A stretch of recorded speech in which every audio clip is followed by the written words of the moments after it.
Happy Thursday, everyone. We're going to be doing a trade recap of the trade that I took today. It was a short trade on MNNQ. It is the day before no farm payroll, so usually I avoid trading days like today.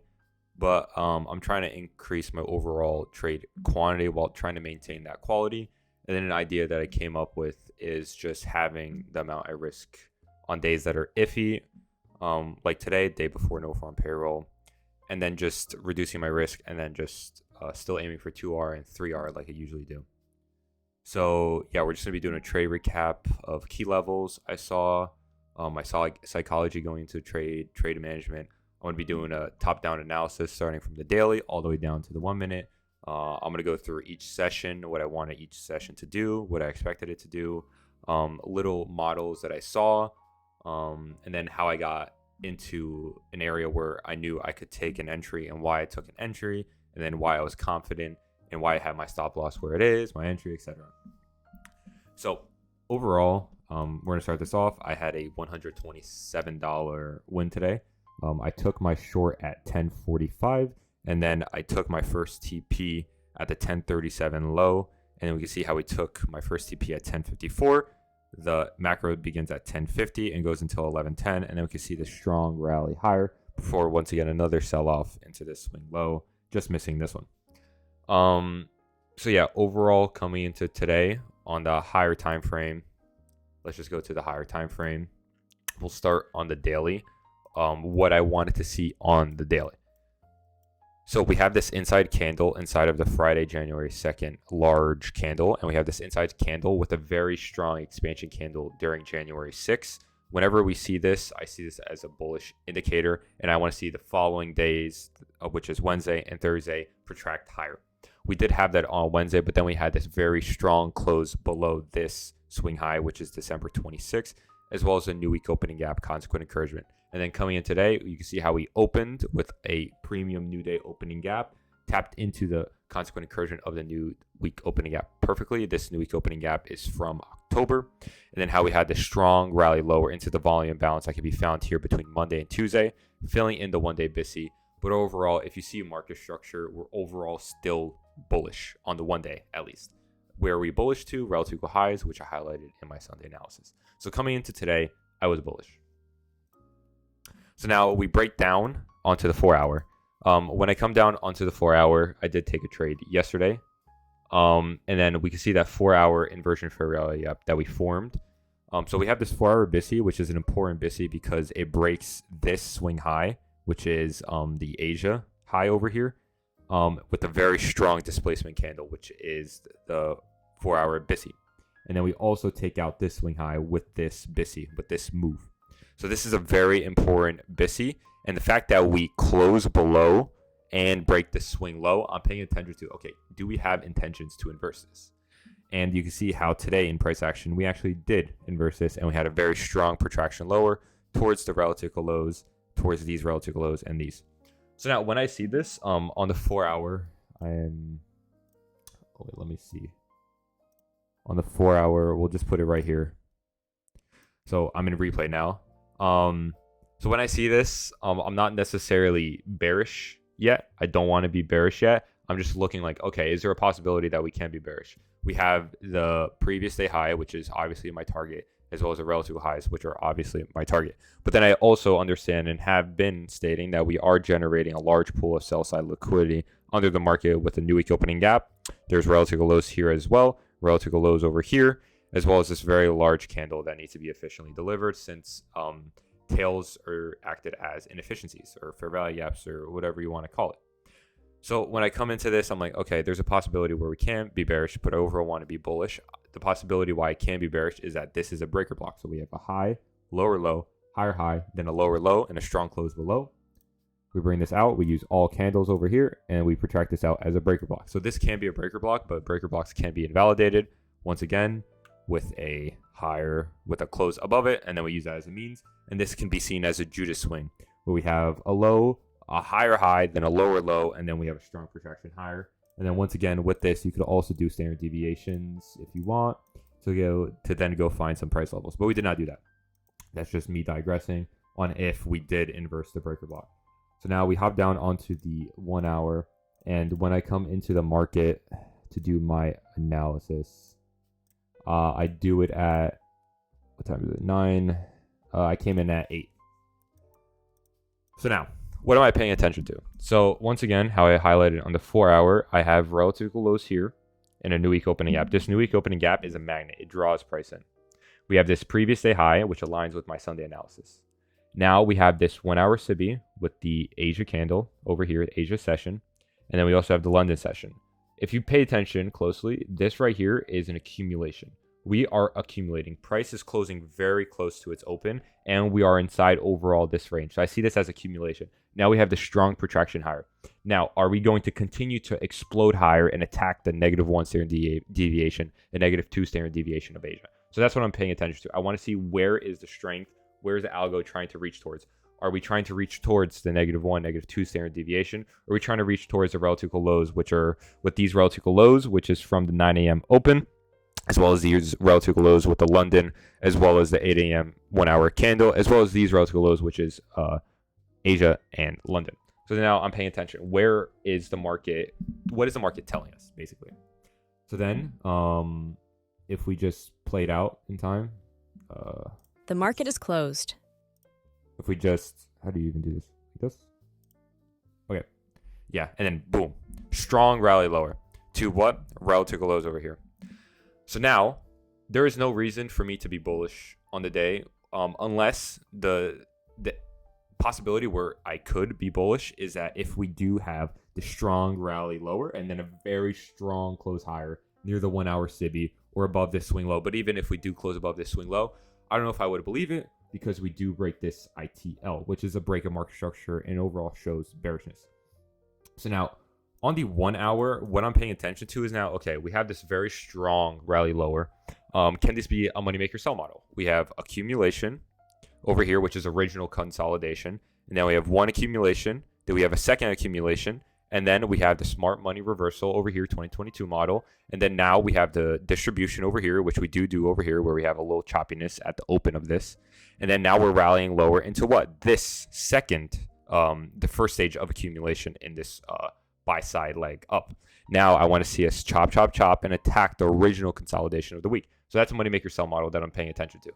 We also, another reason why I was bearish was that model, but also because of this overall here. And I just want to wait a couple seconds to see, why does this fair value gap tell me I should be bearish? You guys can pause the video to figure that out.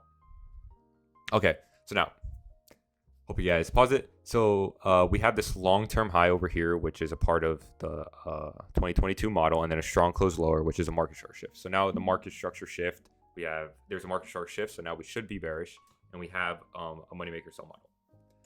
Over here, we have this 1 hour SIBI. You do include the volume balance, but I'm just going to include just the tail and the wick of this candle, and that's the inefficiency. So now, any inefficiency that is efficiently delivered or wicked into, you identify as an ITH. And usually, whenever you identify an ITH, to the left of it will be a long-term high. This is our long-term high. This is our ITH. Now, is there a short-term high to the left of the ITH? Yes. So now to the left of this smaller, or is there a short-term high? Now to the left of the short-term high, there should be an intermediate high. Intermediate high, once again, is identified as a high that fills in a fair value gap. This swing high, or this one, does not efficiently fill in or wick into this fair value gap. So identify this as a short-term high, but then an intermediate high. So there is a short-term high that is higher than this intermediate high. And whenever I see this as an extreme bearish signature, because now this is overall market structure. Market structure should look like this if I am bearish. So now when we do come up back into here, I want to see this intermediate term high remain due to the short-term high being higher than intermediate high. That overall tells me that the next swing high should be lower than this ITH, and I could find an entry inside of there. So then I'm looking, okay, I know this is going to happen now. So then I go into the 15-minute. I'm like, okay, I'm already bearish. So now I don't want to sell once we take out these relative lows, because we are going to take out these relative lows, as we do know. So let me just go forward. 1. Okay, now we can see how we do take it out, and now we're here. So now we're going to do our standard premium and discount. So now we understand that this over here is discounted, and now we want to retrace into the premium to efficiently offer buyers in the premium section of this price leg lower. Price action always wants to go discount to premium, premium to discount, and then discount to premium. That's overall what it aims to do. So now when I'm paying attention to this, I want to look for 15-minute higher time frame arrays that are above this discount level. So now I'm paying attention. We have this 15-minute inversion for value up. Where is this formed? During the London session. So that's exactly why I picked that 15-minute inversion for value up, which is inside of this larger 15-minute inversion for value up. So I'm going to be using this to try and find an entry. I want price to tap into this, and then I want my model to form. So now I already have higher time frame confluences on the daily, on the 4-hour, on the 1 hour, and then on the 15-minute, I have an area of interest where I want to see price action rally into, and then my model form on the 5-minute or 1 minute. So now understanding that, we have this. This is the premium, and then if we do another swing high from here to here, we could also do the 0.62 and 0.79, which is the Goldilocks zone. So I can already tell you that the area of interest that, of course, the market that I'm really paying attention to is this 15-minute inversion fair value. I want to see how price action treats that area. So now we're inside of the 930. So it's a first presented fair value gap. This is a 1-hour BISI that I protracted from just ITL over here, intermediate term low. So this is a 1-hour BISI that caused this intermediate term low. And it also broke this open of this candle right here. So that's why I really marked this out. It also took out the previous day high. So it's an overall really good BISI to have marked out in time. So yeah, I'm here looking at this 15-minute inversion fair value gap. We can see how we open, we wick lower past the swing low, we take out the relative lows, and then we siphon higher towards these relative highs inside of the 930. This is a suspension candle. It wasn't efficiently delivered at the volume bounce. And you can see how we're chopping at suspension block and how we're chopping really at the high of this 930. So now if I just let it play for a little bit, we're just chopping, and then boom. So now, why do I have this marked as a breaker block? So if you pay attention to, let me just do this. If you pay attention to this candle right here, this swing high, the 1028 swing high, remember I was telling you 15-minute inversion for value up is a very important inversion for value up that I want to see price action trade into, tap into, and then rally away. Price action didn't even tap into it here. So immediately, that is a bearish signature. Why is that a bearish signature? Because it overall shows that price has no willingness to trade higher. Price could have traded here, but the algo decided not to trade into there. That's overall showing me it's the market tipping its hand to me. So then I look for unicorn model, which is a high, lower low, higher high, market structure shift. We trade back into this rejection block and then trade away. So now what's a unicorn model? This right here. And then now all I do is I know that this validates my model. I'm looking for a trade from this swing high all the way over here. I'm looking for anything. So now we protract this out in time for a little bit. And this for value up, I didn't have marked until price action was working in my favor. So overall, I don't really expect price action to come up into this 15-minute inversion for our value up because we didn't show a willingness to come into there. And if we were bullish, we would have tapped into it. So now, because price action had such a steep rally higher, now I'm going to see, okay, is my bias, is my overall trade idea, is it correct or not correct, but can it be profitable? And how can I validate that? How can I say like, okay, this confirms it? If price action respects the breaker block over here. I want to see price action respect this breaker block. And then also, if we just do the OTE, I want to see price action respect this OTE. I don't want to see price action rally above, close above. It can wick. Wicks are okay. Mohawks are okay.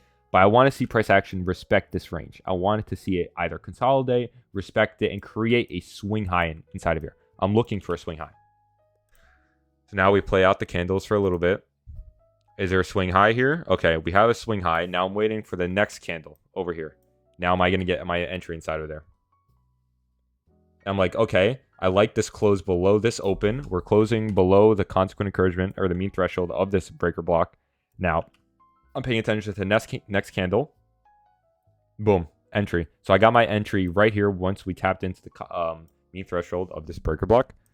You can see it over here, which is 683.25, which is right here, which is just at the low of this candle. But overall, I just wanted it inside of this area. So boom, I get inside. And now I showed you my overall idea of getting into this trade, top-down analysis from the 1 day all the way down to the 1 minute. Now my psychology coming to this trade. I was a little iffy overall because I do not trade, and rarely, I don't remember the last time I traded the day before no farm payroll. But because of this, because of it being against my rules to trade before no farm payroll, I realized that I want to add more quantity to my trades without taking away the quality. So I think the best way to do that is to cut my risk in half from 150 to 60 to 80, whatever it may be. So then if I do have a loss on a day like this, it won't hurt me as much as losing 150. And I know days like this aren't going to be A+. So overall, having that idea in my head and understanding that these days will not always be A+ and reducing my risk is exactly what I think I should do in order to add some more quantity while keeping that depth in each trade. So before the trade, I was a little iffy. I had a really tight stop loss. I never have tight stop losses. This was roughly, I think, 15 handles. So I never have 15 handles. I usually have 30, 25, really large stop losses. So then price action has some areas to move. And we can see how even in the smallest price candle, it has 11.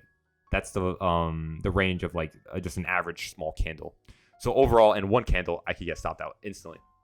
So I have my entry inside of here. And then when I'm in the trade, I'm a little iffy. But then we have the strong close lower. And then I'm on side. Why do I say that immediately? Once again, I love inside candles. Inside candle. And then strong explosion away. I'm on side. I already know I'm on side. So I have this tail over here. Now I want to see price action just completely closes below that. And we can see the next candle. Another strong close lower. Now, this area I'm paying attention to. Now, you could say, why are you paying attention to that? This is overlapping with a BISI. So you can see it sort of as a balanced price range. Almost. It is a balanced price range. So if you want to see what a balanced price range is, it's the volume balance with this here. And then it's whatever this candle is. So then it's the overlap of these two. So... oh yeah, let me make sure. So the balanced price range for this is going to be this right here. So do you see how this candle is the one that overlaps and is bigger than this smaller candle? So now all I have to do is move this low to match this low, to match this fair value gaps low, and then move this fair value gaps high to match this fair value gaps high. And this is our balanced price range. I wasn't using that. I was just using this candle, but you could also use this. And now when I'm here, I'm like, okay, I didn't move my stop loss to break even yet. I'll tell you when I moved it to break even. When we do tap into here, I believe that is when I moved it to break even. Now, why did I move it to break even when it did do that? Overall, I understand that this is the balanced price range. There is an area of interest over here with this fair value gap that we used, and then we exploded higher into this breaker block. Now, I understand that coming down into this, once again, this balanced price range, we may show another willingness to rally higher, and I may be offside. But overall, to reduce my risk, I just moved to break even because I don't really want to see price action come into this breaker block because we already did consolidate. We respected it. And now I just want to see us rally lower. So we have this and I'm at break even now. And then if we just continue, once again, just consolidating, really trading, chopping, tapping at the high of this. And then if you protract this out, we can see how we're trading at the high of this inversion for value up that I want to see become a reclaimed SIBI. And then with this close, I'm like, okay, I'm on side. And now I'm looking, can I add positions onto this? So I had my first TP here. This is the last swing low inside of the AM Silver Bullet, which is this entire time frame from 10 to 11. This is the last swing low from this swing low that really had a significant stop hunt, really. So then obviously there is a pool of liquidity below here, and I understand that when price does run into here, there's a possibility where we do go like that.